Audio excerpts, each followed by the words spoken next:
davom etamiz. Mana devorning tekisligi ko'rish. Hozir telefonda egri ushlab turgan bo'lishi mumkin, albatta yaxshi ko'rinmaydi bu. Hamma xonalar qilingan. Mana misol uchun mana bu xonaga kiradigan bo'lsak, endi ozroq uborka qilish kerak, to'g'ri. Mana hali ho'l, hali qurib ulgurmagan o'g'illar. Stena.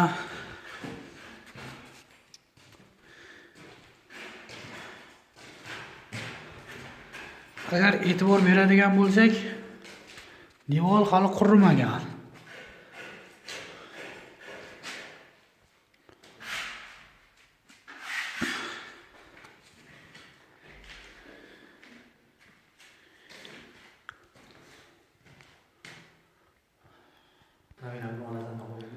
Mana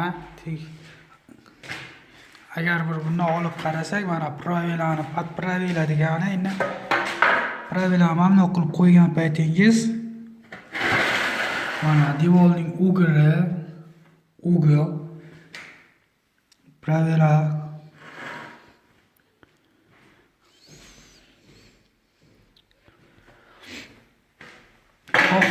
jihatingiz misol uchun xohlang past 1 sm, 10 sm ga qo'yib ko'rishingiz mumkin. Pravilani tagidan даже fonar yoqsangiz ko'rinmaydi.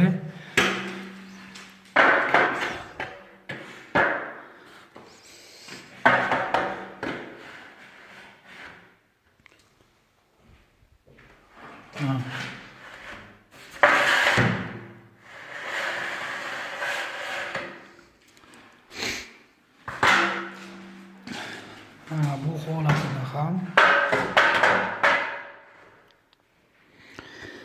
pravila degani o'zi bir tomonga pravila qo'yish nazarda tutiladi. Bizlar endi o'zimizning uyimizda qilganligimiz uchun tanish bir ustalar bilan ikki tomonga qo'yiladigan qilib chiqarganmiz. Mana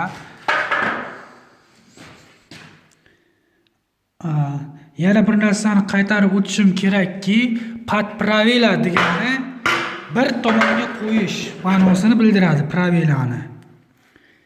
U qachonki mayak qo'yib rodband qilsangiz, unga ikki tomonga ham gorizontal, ham vertikal, sodda qilib aytganda ham tikkachasiga pravilani qo'yishingiz mumkin. Mana bundoq qilib. Ham yonchasiga mana bundoq qilib qo'ysangiz, u padmayak hisoblanadi. Unga xohlasizmi, yo'qmi? Ip tortib qaraysizmi? Yoki bo'lmasa bir o'rven degan narsalar bor, ular bilan ko'rishingiz mumkin. Pravila degani faqat bir tomonga qarab qabul qila olinadi degani. Ishingizni chiqarish. Hozir men qilib turgan ish pravila deyiladi. Shuning uchun faqat bir tomonga topshiriladigan ish.